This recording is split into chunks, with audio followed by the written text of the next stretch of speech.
Hi everyone, मैं रोहन यादव आप सभी का एक बार फिर से अपने यूट्यूब चैनल पर स्वागत करता हूं। आज की जो हमारी ये क्लास है यूजीसी नेट सोशल वर्क का। और मैं आप लोगों से इम्पोर्टेंट पॉइंट पर बात करने वाला हूं, रॉबर्ट रेडफील्ड के बारे में। रॉबर्ट रेडफील्ड से एग्ज़ाम में जो है प्रश्न पूछे जाते हैं, इन्हीं के बारे में आज हम लोग थोड़ा सा देखेंगे। इससे पहले मैं आप लोगों को कुछ इम्पोर्टेंट बात बता दूं कि एमपी सेट सोशल वर्क 2023, जिसकी लास्ट डेट है फॉर्म भरने की 26 फरवरी 2023 को। इसकी ऑनलाइन क्लास मैं 11 मार्च से आप लोगों को प्रोवाइड करा रहा हूँ, शाम 6:30 बजे से। एमपी सेट सोशल वर्क का ही सिलेबस जो मध्य प्रदेश लोक सेवा आयोग ने फॉलो किया है वह यूजीसी नेट का। तो यूजीसी नेट का जो बच्चे जून की तैयारी कर रहे हैं उनकी भी क्लास शाम 6:30 बजे से ही चलेगी, वही सिलेबस है दोनों। और आपको ध्यान रखना है, जो शाम को 6:30 बजे क्लास चलेगी और ये क्लास का जो समय रहेगा, जो डे रहेगा, वो 11 मार्च से रहेगा। अगर आप लोग ऑनलाइन क्लास लेना चाहते हैं तो उसके लिए आप पेमेंट कर सकते हैं 4,000 रुपये किस्तों में, और एक साथ पेमेंट करेंगे तो 3500 रुपये में आपको ये क्लासेस जो है दी जाएगी। वहीं अगर मैं बात करूं तो एक क्लास यूजीसी नेट के साथ साथ मैं आप लोगों को असिस्टेंट प्रोफेसर सोशोलॉजी की क्लास स्टार्ट कर रहा हूं 11 मार्च से ही, शाम को 8 बजे से। जो इसकी फ़ीस रखी गई है 5000 रखी गई है, 5000। और यदि आप एक साथ पेमेंट करना चाहते हैं तो 4,000 रुपये में आप इस क्लास को भी परचेज कर सकते हैं। इसका सिलेबस अलग है, जो 8 बजे क्लास चलेगी सोशोलॉजी का, मैं उस पर आप लोगों से अलग से क्लास लूँगा और उस पर चर्चा करूँगा। अधिक जानकारी के लिए आप नंबर मेरा नोट कर सकते हैं 8506031308 पर आप लोग मुझे कॉल भी कर सकते हैं और व्हाट्सएप के माध्यम से जानकारी भी प्राप्त कर सकते हैं। चलिए शुरुआत करते हैं आज की क्लास रॉबर्ट रेडफील्ड के बारे में। जैसा कि आप सभी लोगों को पता होगा, रॉबर्ट रेडफील्ड का जो नाम आता है वो लिटिल कम्युनिटी में नाम इनका देखने को मिलता है, जिसको हम लोग लघु समुदाय के नाम से जानते हैं। बेसिकली ये अमेरिकी सांस्कृतिक मानवशास्त्री, जिन्हें ग्रामीण समाजशास्त्र का जनक कहा जाता है।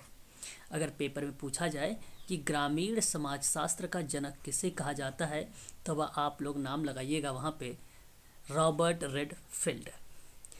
इन्होंने सर्वप्रथम मैक्सिको के ध्यान रखिएगा, टेपोल जॉन गांव का अध्ययन किया और लोक समाज, कृषक समाज, लोक नगरीय संतय, ध्यान रखिएगा, समतय मतलब इसी के लिए इसको जो बोला जाता है लोक नगरी सांतय बोला जाता है। और लघु एवं दीर्घ परंपरा, लोक संस्कृति तथा लोक जो है लघु समुदाय जैसी महत्वपूर्ण अवधारणाओं का उल्लेख किया है। मैं आप लोगों को नाम फिर से बता देना चाहता हूँ कि रॉबर्ट रेडफील्ड की कौन कौन से कॉन्सेप्ट हैं। सबसे पहला कॉन्सेप्ट लोक समाज होगा, नोट करिएगा। नंबर दूसरा होगा कृषक समाज होगा। नंबर तीसरा होगा लोक नगरी साम तय, लोक नगरी साम तय। और लघु एवं दीर्घ परंपरा होगा। और इनका जो होगा एक लोक संस्कृति होगी, लघु समुदाय होगा। ऐसी महत्वपूर्ण अवधारणाओं को लेकर ये समाज कार्य में आते हैं प्रश्न को लेकर। वहीं अगर मैं बात करूं तो इनका इम्पोर्टेंट जो किताबें हैं जो एग्ज़ाम में पूछी जाती है आप लोगों से, तो एक तो द लिटिल कम्युनिटी करके किताब है जो शिकागो विश्वविद्यालय से पब्लिश की गई थी सन 1955 में। ये वेरी मोस्ट इम्पॉर्टेंट है, इसको आप सभी लोग जो है ध्यान रखिएगा। यहाँ the folk culture of Yucatan एक किताब है, सन 1941 में लाई गई थी। इसी किताब को अगर हम बात करें तो कहा जाता है युकाटन की लोक संस्कृतियाँ, और ये भी शिकागो विश्वविद्यालय के द्वारा ही इसको प्रकाशन किया गया था 1941 में। और एक किताब अगर हम बात करें तो यहाँ पे टेपोज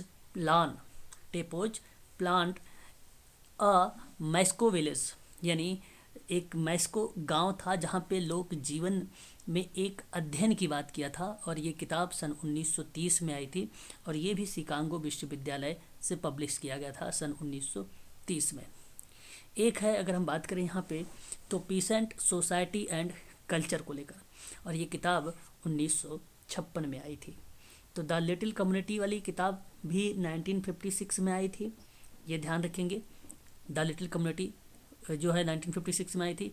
कहीं कहीं आपको 1955 भी देखने को मिलता है, ठीक है। परंतु यहाँ पे अगर जो किताब 1956 की है, ये भी आपको ध्यान रखना है कि जो पीसेंट सोसाइटी एंड कल्चर वाली किताब है वो 1956 में आई थी, और ये भी किताब शिकागो विश्वविद्यालय से ही प्रेस की गई थी। तो 4 किताबों में सबसे ज़्यादा अगर कोई इम्पोर्टेंट है तो 1955 वाला इम्पोर्टेंट है, द लिटिल कम्युनिटी वाला, इसको आप नोट कर लीजिएगा। 1955 वाला ये आपका नोट कर लीजिएगा, ये इम्पोर्टेंट है, ये पेपर में पूछा जा सकता है। वहीं बात करते हैं यहाँ पे लोक समाज के बारे में। अगर इनका नाम जब लोक समाज में हमें देखने को मिलता है, रॉबर्ट रेडफील्ड का की भूमिका अगर हम बात करें आप लोगों से, तो सबसे ज़्यादा इम्पोर्टेंट है। कहते हैं कि लोक समाज और लघु, लोक समाज लघु दूर दूर छिटके हुए अनपढ़ तथा सामाजिक रूप से समरस समाज होते हैं, और इन समाजों में घनिष्ठ सामाजिक एकत्व और नातेदारी की भावना होती है। इनकी साझा संस्कृति की जड़ें परंपरा और धर्म में गड़ी होती है, और इन समाजों में अवैयक्तिक और कानून सम्मत व्यवहार की अपेक्षा वैयक्तिक और स्वतः स्फूर्ति व्यवहार होता है। यही नहीं, इन समाजों में बौद्धिक जीवन न के बराबर ही होता है। ऐसे समाज स्वतः विकसित होते हैं और इनकी प्रकृति मौलिक और प्रारंभिक एवं निश्चितता के लिए होती है। मैं आपको बता दूं, यहाँ जो लोक समाज के बारे में बात इन्होंने कहा कि दूर दूर छिटके हुए जो अनपढ़ हैं, सामाजिक रूप से जो समरस समाज होते हैं, वो है लोक समाज। इसके बारे में इन्होंने बात किया। तो कॉन्सेप्ट मैंने शुरुआत में बता दिया था कि लोक समाज, कृषक समाज, लोक नगरी, सामतत्य, ध्यान रखिएगा, सामतत्य, और लघु एवं दीर्घ परंपरा, और लोक संस्कृति और लघु समुदाय। सबसे ज़्यादा लघु समुदाय इम्पोर्टेंट है। लघु समुदाय की अवधारणा सर्वप्रथम प्रयोग रॉबर्ट रेडफील्ड की अपनी किताब द लिटिल कम्युनिटी 1955 में, ठीक है, यूकेटोना प्रांत के चानकोम नामक एक गांव में अध्ययन करके प्रतिपादित किया था, और कहा था कि लघु समुदाय एक ऐसा समुदाय है जो जन्म से शमशान तक का जो मैनेजमेंट करता है वो लघु समुदाय है। और रेडफील्ड ने लघु समुदाय की 4 विशेषताएं बताई थी जो पेपर में खूब पूछी जाती हैं लघु समुदाय के अंतर्गत। यहाँ आप देख सकते हैं, मैस्को ने चानकोम नामक गांव में या ग्राम के अध्ययन के आधार पर रॉबर्ट रेडफील्ड की लघु समुदाय की अवधारणा प्रस्तुत की और अपने लघु समुदाय को मानव जाति के निवास की दृष्टि से अत्यंत महत्वपूर्ण व्यवस्था माना, और रेडफील्ड गांव को लघु समुदाय का सुस्पष्ट स्वरूप मानते भी है। वहीं लघु समुदाय वह छोटा समुदाय है जिसने सामुदायिक जीवन की सभी विशेषताएं पर्याप्त मात्रा में पाई जाती हैं, और गांव इस प्रकार के लघु समुदाय का एक उदाहरण है जहां न केवल व्यक्तियों का संपूर्ण जीवन ही व्यतीत होता है, बल्कि साथ ही सामुदायिक भावना के कारण वे एक दूसरे के साथ दृढ़ता के संबंध में भी बंधे रहते हैं। और रेडफील्ड जिन्होंने लघु समुदाय की 4 विशेषता बताई थी। अब इन 4 विशेषताओं को आप ध्यान रखेंगे। एक है आपका लघुता, दूसरा है विशिष्टता, तीसरा है समरूपता, चौथा है आत्मनिर्भरता। ध्यान रखेंगे, आत्मनिर्भरता, समरूपता, विशिष्टता और लघुता। हालांकि अगर हम बात करें तो इसके अंतर्गत जो है एक स्कोल्डर लैप समुदाय में समरूपता के आत्मनिर्भरता ज़्यादा पाई जाती है, और सूडान की अगर हम बात करें डोर पालने वाले एक न्यूर जनजाति में जो है लघु समुदाय की 4 विशेषताएं पाई जाती हैं। इस तरीके की बात इन्होंने कहा था। खासकर अगर हम बात करें, पिचार्ड ने न्यूर जनजाति का अध्ययन किया था, और हैम्बर्ग ने बोलिविया में जंगलों में रहने वाले जनजातियों का अध्ययन किया था। तो प्रिचर्ड ने किसका, जो बोलिविया है उनमें जंगलों में रहने वाले जातियों का अध्ययन किया था। सूडान की अगर बात करें तो डोर पालने वाले को न्यूर जनजाति का लघु समुदाय की 4 विशेषताएं बता दी थी। स्कोल्टर की बात करें तो लैप समुदाय में समरूपता और आत्मनिर्भरता ज़्यादा पाई जाती है, ये बात हुई थी। तो वहीं रेडफील्ड ब्राउन ने कहा कि लघु समुदाय पालने से शमशान तक का जो प्रबंधन होता है वही लघु समुदाय होता है। परिभाषा है ये, आप लोग इसको ध्यान रखेंगे सभी लोग, ठीक है। वहीं अगर मैंने आप लोगों से बात भी किया था कि लघु समुदाय के अंतर्गत एक कॉन्सेप्ट इन्होंने और दिया था कि बृहद परंपरा को लेकर। भारत में जो सामाजिक परिवर्तन की प्रक्रिया है उसके विश्लेषण के लिए परंपरा की अवधारणा का प्रयोग किया और एक विभिन्न युक्त समाज के रूप में भारतीय समाज का निर्माण ऐसे बहुत से छोटे बड़े समुदायों से मिलकर बना जिनकी परंपराओं, धार्मिक विश्वास, कर्मकांड और विचारों में अत्यधिक विविधता पाई जाती है। और ऐसे छोटे और बड़े समुदाय अनेक विशेषताओं के आधार पर एक दूसरे से अलग हैं, लेकिन अपने अस्तित्व के लिए सभी एक दूसरे पर निर्भर भी हैं। तो लघु और बृहद परंपरा का जो आधार है वो रॉबर्ट रेडफील्ड का ही है, ये बात आप लोग ध्यान रखना है, ठीक है। लघु परंपरा का जो अर्थ था मैंने आपको पहले बता दिया, सांस्कृतिक अथवा धार्मिक जीवन से संबंधित है। यदि किसी परंपरा का मूल धर्म ग्रंथ से कोई संबंध ना हो, वह परंपरा एक छोटे से क्षेत्र से प्रचलित हो, अधिकांश व्यक्ति उसके वास्तविक अर्थ को ना समझते हो और ऐसी परंपरा को हम लघु परंपरा का रूप दे देते हैं फिर, ठीक है। तो ये चीज़ें हमें ध्यान रखना होगा। बृहद परंपरा की बात भी उन्हीं का नाम आता है और लघु परंपरा की भी बात रॉबर्ट रेडफील्ड का ही नाम आता है, ठीक है। ध्यान रखेंगे आप सभी लोग। यहाँ जब लघु परंपरा तो दूसरी ओर एक दीर्घ परंपरा है, और जब लघु और दीर्घ परंपरा की बात होती है तो रेडफील्ड ने कहा है द्विध्रुवी परंपरा, द्विध्रुवी परंपरा का सिद्धांत दिया था। याद रखेंगे, ये भी चीज़ें हैं हम सब के लिए इम्पोर्टेंट है, ठीक है। लघु परंपरा क्या है, स्थानीय लेवल पे होता है, राष्ट्रीय लेवल पर दीर्घ परंपरा होती है। अलिखित लघु होता है, लिखित आपकी दीर्घ परंपरा होती है। अशास्त्रीय लघु परंपरा होती है, विषय वस्तु में शास्त्रीय और सांस्कृतिक दीर्घ परंपरा में होती है। कम व्यवस्थित होती है लघु परंपरा, लेकिन अधिक व्यवस्थित होता है दीर्घ परंपरा।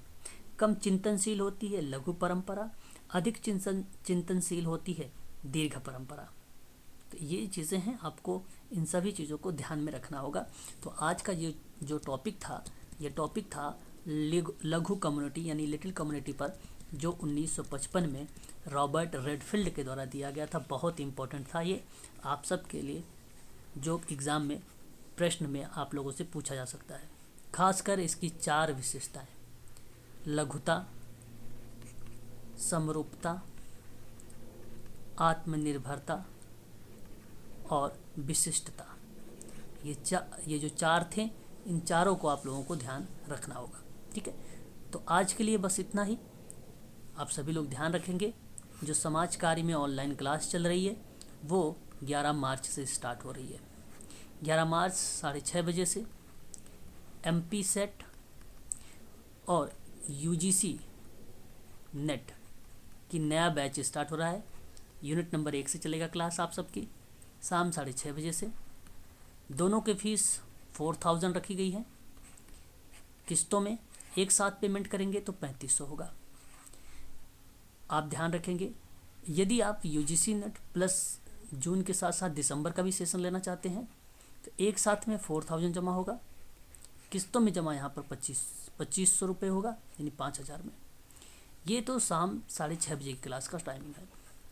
जो 8 बजे से क्लास चलने वाली है वो क्लास होगी असिस्टेंट प्रोफेसर सोशोलॉजी की, जिसमें 80 वैकेंसी आई हुई है। उस पर मैं बात करूँगा 8 बजे वाली क्लास से। और वो क्लास का जो समय जो चलेगा वो भी 11 मार्च से स्टार्ट होगा। 11 मार्च से स्टार्ट होगा शाम को 8 बजे से। इसकी फ़ीस जो रहेगी, ध्यान रखेंगे, 5000, ठीक है, और एक साथ में 4000 इसकी फ़ीस रहेगी। अधिक जानकारी के लिए आप संपर्क कर सकते हैं 8506031308 पर कॉल कर सकते हो और व्हाट्सएप से भी आप जानकारी यहाँ पर प्राप्त कर सकते हो। ठीक है, और इसके लिए आपको जो है मार्च का एग्ज़ाम क्रैक करना होगा, और इसलिए आप लोगों को अच्छे से पढ़ाई करो। मार्च के एग्ज़ाम के लिए मैं कंटेंट भी आप लोगों को प्रोवाइड करा रहा हूँ 999 में केवल। ठीक है, ताकि आपका मार्च का जो एग्ज़ाम है वो क्रैक हो जाए आसानी से। ठीक है, यहाँ पे वीडियो भी है, क्वेश्चंस भी हैं और पीडीएफ भी है, सारी चीज़ें अवेलेबल है 999 में। एम्स का भी आप लोगों का कंटेंट मिल जाएगा 999 में।